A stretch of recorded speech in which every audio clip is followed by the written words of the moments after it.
Hello, नमस्कार, जय हिंद, वंदे मातरम। दोस्तों, स्वागत है एक बार फिर से आप सभी का अपने इस यूट्यूब चैनल पर।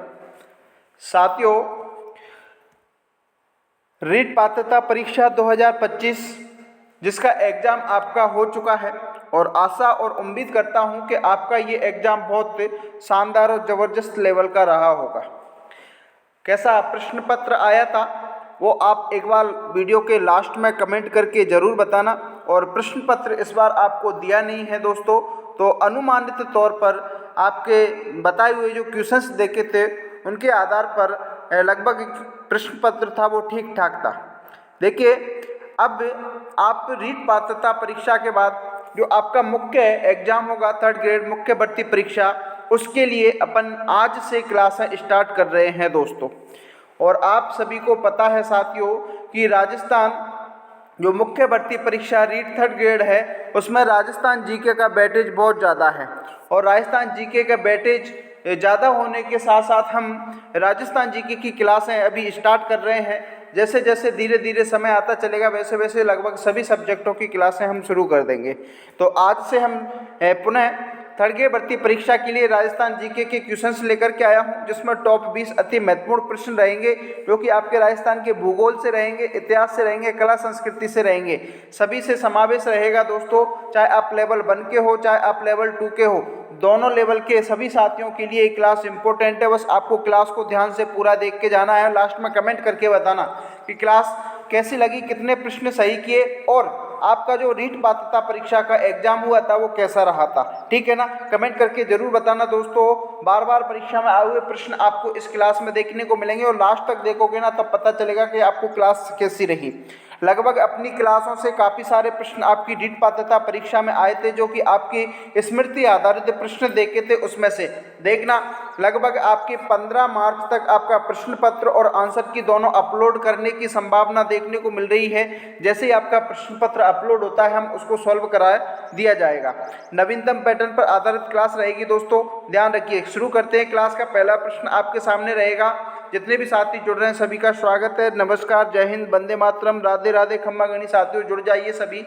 जो भी साथी चैनल से नए जुड़ रहे हैं वो चैनल को सब्सक्राइब करके जरूर रखें। चलिए, रोजाना आप क्लासें आपको शाम को 6 बजे स्टार्ट कर दी गई हैं। रोजाना शाम को 6 बजे आपको क्लासें मिलेंगी। पहला प्रश्न आपके सामने रहेगा। सबसे पहली प्राथमिकता प्रश्न को पढ़ना है। देखिए, एक वीडियो मैं बहुत जल्द आपके सामने लेकर के आऊँगा जिसमें रीट पात्रता परीक्षा के बाद मुख्य भर्ती परीक्षा की क्या स्ट्रेटेजी रहेगी, क्या रणनीति रहेगी, क्या क्या सिलेबस रहेगा, किस सब्जेक्ट से कितने प्रश्न रहेंगे, सारी चीज़ों पर चर्चा करेंगे। और अपनी जो योजना है वो क्या रहेगी, सारी चीज़ें पर मैं चर्चा करूंगा। जैसे ही मेरे को टाइम मिलेगा मैं एक अच्छी वीडियो आपकी रणनीति की लेकर के आऊँगा। तो अभी फ़िलहाल आप जितना हो सके उतना एक बार फिर से उसी जोश और जुनून, होश, आवाज़ के साथ बिल्कुल मन को एकाग्रता करते हुए अपने 3rd ग्रेड भर्ती परीक्षा के लिए फिर से जुट जाइए साथियों। पहला प्रश्न आपके सामने रहेगा। प्रश्न क्या कह रहा है, देखो। इस परियोजना के अंतर्गत रावी ब्यास का अतिरिक्त जल राजस्थान के सिंचाई के लिए उपयोग किया जाता है। निम्नलिखित विकल्पों में से सर्वाधिक उपयुक्त विकल्प का उत्तर चयन करना। देखो, आपकी 2023 में एनिमल अटेंडेंस जो एग्जाम हुई थी ना, पशु परिचर का, उसमें ये प्रश्न पूछा गया था। बहुत शानदार और जबरदस्त लेवल का प्रश्न है। वर्तमान पैटर्न के आधार पर जो प्रश्न पूछे जा रहे हैं उन्हीं को मैं आपके सामने लाने की कोशिश करता हूं तो आपको पता चल सके कि कैसे प्रश्न आपकी परीक्षा में आते हैं। 5 विकल्प आपके सामने रहेंगे दोस्तों। पांचाना बांध जो कि करौली में है, जो कि मिट्टी से बना हुआ निर्मित बांध माना जाता है इसको।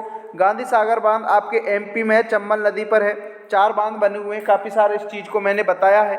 और सिद्धमुख परियोजना, बांध परियोजना और बीसलपुर। देखिए, सिद्धमुख परियोजना बांध है ये आपके लगभग हनुमानगढ़ जिले से देखने को मिलती है और बीसलपुर है जो कि आपके टोंक जिले में देखने को मिलता है। साथियों, अपनी क्लास की खासियत रहेगी कि एक प्रश्न के साथ साथ उनसे संबंधित उन प्रश्नों पर चर्चा करना और उनको क्लियर करना कि वहाँ से प्रश्न बन सकता है। अभी समय है आपके पास तो हर एक बिंदु को कंप्लीट करके रखना पड़ेगा। ठीक है ना। चलो, प्रश्न का राइट आंसर कमेंट करके बता दीजिए जल्दी से। 5 सेकंड का समय है कि ऐसी कौन सी परियोजना है जिसके अंतर्गत रावी ब्यास का अतिरिक्त जल है वो राजस्थान में सिंचाई के लिए उपयोग किया जाता है, तो वो रहेगी आपकी सिद्धमुख बांध परियोजना दोस्तों। कौन सी है? सिद्धमुख बांध परियोजना किस विकल्प में है गुरुजी? बताओ। विकल्प नंबर सी में है सर। तो सी को पकड़ के हमने क्या कर दिया?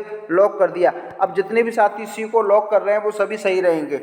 प्रत्येक विद्यार्थी का राइट आंसर कमेंट करके बताते चलिए, सभी एक बार कमेंट जरूर करें, ठीक है ना। सी विकल्प को यहाँ पर चयन करने वाले सभी साथी सही रहेंगे। इससे संबंधित क्या प्रश्न बन सकते हैं? तो देखिए इससे प्रश्न यही बनेगा कि जो सिद्धमुख परियोजना है वो किस किस जिले में इससे जलापूर्ति होती है। तो एक तो हनुमानगढ़ जिला आ जाएगा, एक आपका चूरू आ जाएगा और एक आ जाएगा आपका गंगानगर जिला। इन 3 जिलों में लगभग ये इसको देखने को मिलती है। इसको वर्तमान में सिद्धमुख बांध परियोजना को वर्तमान में राजीव गांधी नौहर परियोजना के नाम से जाना जाता है, ये ध्यान रखना है। जो कि आपके भद्रा गांव के पास भद्रा के पास बिरानी गांव है, वहाँ पर इसका राजीव गांधी ने लगभग 5 अक्टूबर 1989 को इसका शिलान्यास किया था। इस बिंदु को आपको क्लियर करके रखना है। चलिए अब नेक्स्ट क्वेश्चन की ओर बढ़ते हैं। अगला प्रश्न क्या कह रहा है? अगला प्रश्न आपके सामने है दोस्तों। प्रश्न पढ़ो और राइट आंसर कमेंट करके बताओ। भाखड़ा नागल परियोजना एक संयुक्त उद्यम है। देखिए भाखड़ा नागल परियोजना एक संयुक्त उद्यम का मतलब है कौन कौन से राज्यों की संयुक्त परियोजना है। 4 विकल्प हैं, ध्यान रखना। निम्नलिखित विकल्पों में से सर्वाधिक उपयुक्त उत्तर को चुनना है। बताओ भाई, 5 सेकंड का समय सभी साथियों के लिए। भाखड़ा नागल परियोजना है वो कौन कौन से राज्यों की संयुक्त परियोजना है? बताओ।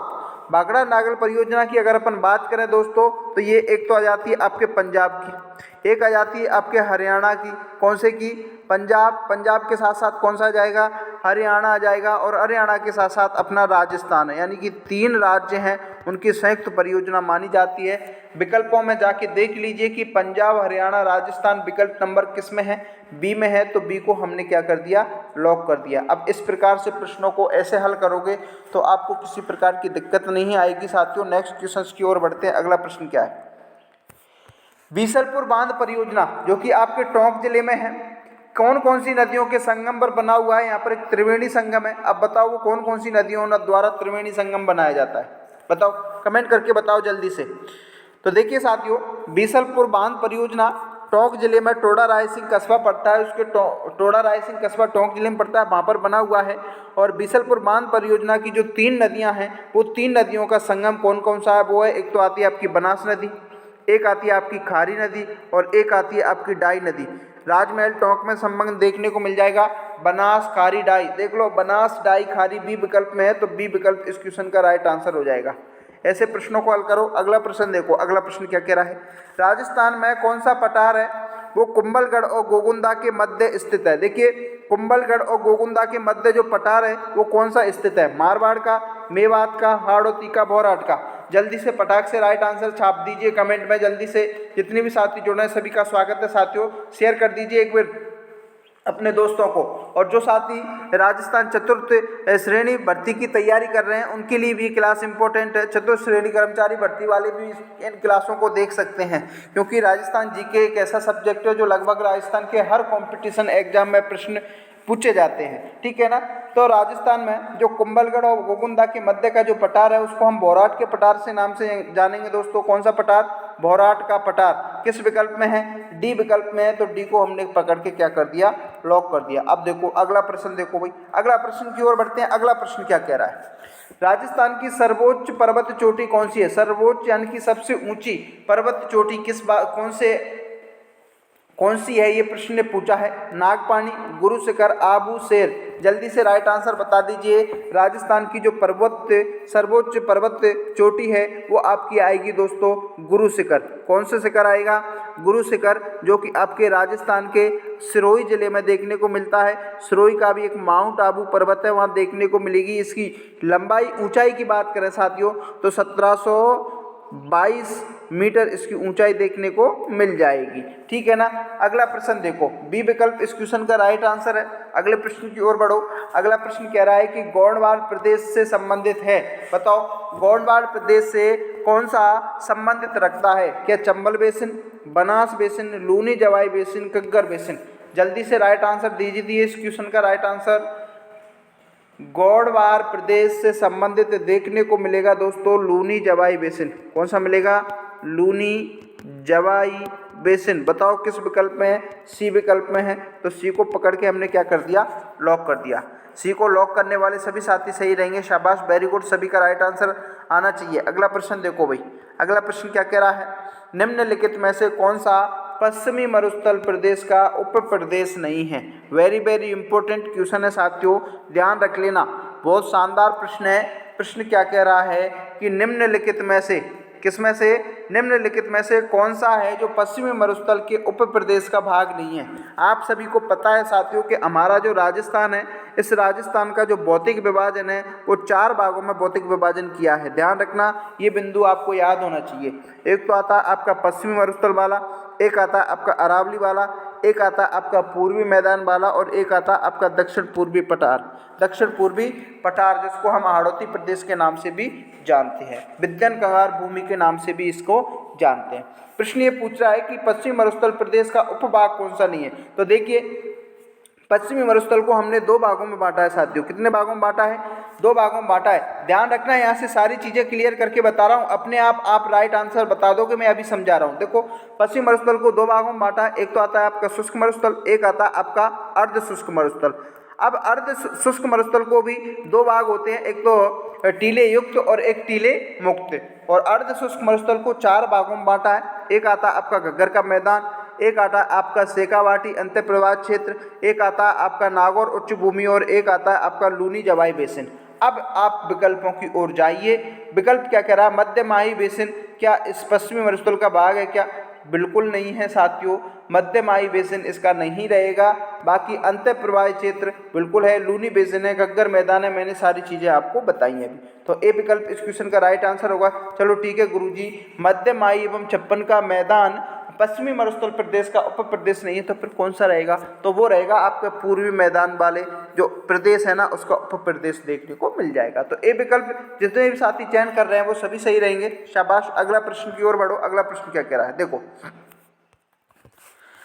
1587 ईस्वी में मोटा राजा उदय सिंह ने अपनी पुत्री का विवाह किस मुगल राजकुमार के साथ किया था? बहुत शानदार प्रश्न है, इंपॉर्टेंट लगा लीजिए दोस्तों। अकबर, जहांगीर, दानियाल, मुराद। देखिए, मोटा राजा उदय सिंह 1587 ईस्वी की बात की जा रही है, जिन्होंने अपनी पुत्री का जो विवाह है वो मुगल राजकुमार हैं, किसके साथ किया था? तो वो किया था आपके जहांगीर के साथ। किसके साथ भाई? जहांगीर। बी विकल्प में है, तो बी को पकड़ के लॉक कर दो। अगला देखो भाई, अगला प्रश्न क्या है? बीकानेर के शासक अनूप सिंह को, बीकानेर का शासक हुआ करते थे अनूप सिंह, जिसको औरंगजेब ने कौन सी उपाधि के नाम से कौन सी उपाधि है वो प्रदान की गई थी? माही रकब, माही मरातब, माही विजेता, व्रत शराब। कमेंट करके बताइए जल्दी से।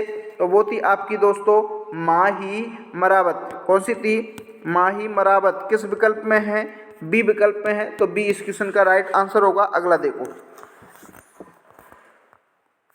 अगला प्रश्न है, मुंशी देवी प्रसाद ने किसे राजपूताने का कर्ण कहा था? देखिए, वेरी वेरी इंपॉर्टेंट क्वेश्चन है। इस प्रश्न को काफ़ी बार परीक्षाओं में देखा गया है और फिर से 2024 की जो परीक्षा हुई थी उसमें पूछा गया है, राजपूताने का कर्ण किसे कहा जाता है?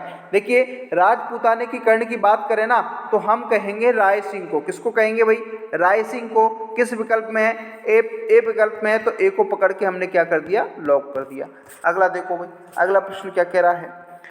कांकड़, डोरा, बिंदौली एवं सामेला राजस्थान के किस अवसर से संबंधित है? देखिए, कांकड़, डोरा, बिंदौली ये सभी राजस्थान में विवाह के अवसर पर होने वाली रस्में होती हैं दोस्तों, जिसमें विवाह होने के बाद दूल्हा की जो बारात वापस लौटती है उस समय कांकड़ डोरा की प्रक्रिया की जाती है। तो ए विकल्प इस क्वेश्चन का राइट आंसर होगा। अगला देखो, निम्न में से किस समारोह का संबंध विवाह से है? पनघट पूजन बिल्कुल नहीं है, गोद लेना भी नहीं है, टीका बिल्कुल विवाह से संबंधित माना जाएगा, जबकि जड़ूला भी ये विवाह से संबंधित देखने को नहीं मिलेगा। तो सी विकल्प इस क्वेश्चन का राइट आंसर होगा। अगला देखो, अगले प्रश्न की ओर बढ़ो। अगला प्रश्न है कि राजस्थान की वह कौन सी परंपरा है जिसमें दूल्हे की बारात के घर से चले जाने के बाद घर की जो स्त्रियां होती हैं उनके द्वारा लोक नाट्य किया जाता है? बताओ, सीईटी भर्ती परीक्षा हुई थी ना ग्रेजुएशन लेवल की, 7 जनवरी 2023 को एग्जाम हुआ था, उसमें ये प्रश्न पूछा गया है। बताओ, स्वांग, रम्मत, टूटिया, ख्याल कौन सी है? बताओ जल्दी से, राइट आंसर बताइए। तो वो है आपकी टूटिया। क्या है दोस्तों? टूटिया। सी विकल्प इस क्वेश्चन का राइट आंसर होगा। अगला देखो, किसने पाली के नायक विट्ठल दास चंपावती के लिए रागमाला की चित्रावली बनाई थी? बताओ। कलाकार शिवदास ने, कलाकार वीर जी ने, कलाकार दाना भाटी ने, कलाकार माधव दास ने? बताओ जल्दी से राइट आंसर बताओ। तो वो थी आपकी कलाकार वीर जी। कौन थे भाई? कलाकार वीर जी। किस विकल्प में है? बी विकल्प में है। तो बी को हमने क्या कर दिया? लॉक कर दिया। शाबाश। अगला देखो, निम्नलिखित में से कौन सा पेंटर है जो अलवर कला विद्यालय से संबंधित नहीं है? बताओ। अलवर कला पेंटिल जो विद्यालय हुआ करता था उससे कौन सा कलाकार है वो संबंधित नहीं है? बताओ। दालू राम, नानक राम, जमुना दास, बलदेव? बताओ। तो वो थे आपके नानक राम। कौन से राम थे भाई? नानक राम। बी विकल्प में है तो बी को पकड़ के लॉक कर दिया। अगला देखो, अगला प्रश्न है, चित्रकार नानक राम, रामनाथ और जोशी सवाई राम किस चित्रकला से संबंधित हैं? देखिए नानक राम उससे नहीं था तो फिर कौन सी चित्रकला से संबंधित था? कमेंट करके बताओ। तो वो थे आपकी किशनगढ़ शैली। कौन सी शैली? किशनगढ़ शैली। अब बताओ किशनगढ़ शैली कहाँ पर है? बी विकल्प में है तो बी को हमने पकड़ के यहाँ लॉक कर दिया। अगला देखो भाई, लच्ची राम लोक नाटक कला से संबंधित हैं। देखिए लच्ची राम है वो कौन सी लोक नाट्य कला से संबंधित रखते हैं? क्या जयपुरी ख्याल से रखते हैं, हेला ख्याल से रखते हैं, कुचामणी ख्याल से रखते हैं या शेखावटी ख्याल से रखते हैं? फटाक से राइट आंसर दे दीजिए, 5 सेकंड का समय रहेगा दोस्तों। लच्ची राम है जो कौन सी लोक नाट्य कला है उससे संबंधित हैं। यहाँ से प्रश्न पूछा जाता है, आपकी सीटी भर्ती परीक्षा और पशु परिचर में यहाँ से प्रश्न पूछा गया था। लच्ची राम की बात करें दोस्तों, कुचामणी ख्याल आ जाएगा। कौन सा जाएगा? कुचामणी ख्याल है जिसका उद्गम आपके नागौर जिले से होता है, ध्यान रखना, ठीक है ना। सी विकल्प इस क्वेश्चन का राइट आंसर होगा। अगला देखो, राजस्थान का कौन सा नृत्य राज्य नृत्य के नाम से जाना जाता है? तो राज्य नृत्य की बात आ जाए तो घूमर को आपको याद रख लेना। बी विकल्प इस क्वेश्चन का राइट आंसर होगा। अगला देखो, इंपॉर्टेंट क्वेश्चन है, सीधा छपेगा साथियों, कई बार परीक्षा में पूछा गया प्रश्न है, गीदड़ नृत्य राजस्थान की किस क्षेत्र में प्रदर्शित होता है? देखिए आपका एक क्षेत्र आता है शेखावाटी नाम का क्षेत्र। कौन सा क्षेत्र? शेखावाटी क्षेत्र, जिसमें आपके चूरू, झुंझुनू और सीकर नाम के जिले देखने को मिलते हैं, वहाँ से ये संबंधित रखता है दोस्तों। डी विकल्प इस क्वेश्चन का राइट आंसर हो जाएगा। ये तो थी साथियों आपकी क्लास जिसमें हमने रीट मुख्य भर्ती परीक्षा 3rd ग्रेड के लिए टॉप 20 अति महत्वपूर्ण प्रश्नों को हल किया है। अगर आपने क्लास को पूरा देखा है तो ईमानदारी से बताना कि कितने प्रश्न आपने सही किए हैं और क्लास कैसी लगी, और रीट पात्रता परीक्षा में आपके कितना प्रश्न स्कोर अनुमानित बैठ रहा है वो आप कमेंट करके बताइए। पेपर कैसा रहा वो भी आप एक बार कमेंट करके बताइए। आज से रेगुलर हमने मुख्य भर्ती परीक्षा के लिए क्लास स्टार्ट की है, तो अपने दोस्तों को शेयर कीजिए, लाइक कीजिए। जो साथी चैनल पर नए हैं वो सब्सक्राइब करके जरूर रखें। मिलते हैं नेक्स्ट वीडियो में, तब तक के लिए जय हिंद, जय Bharat, bye bye, take care.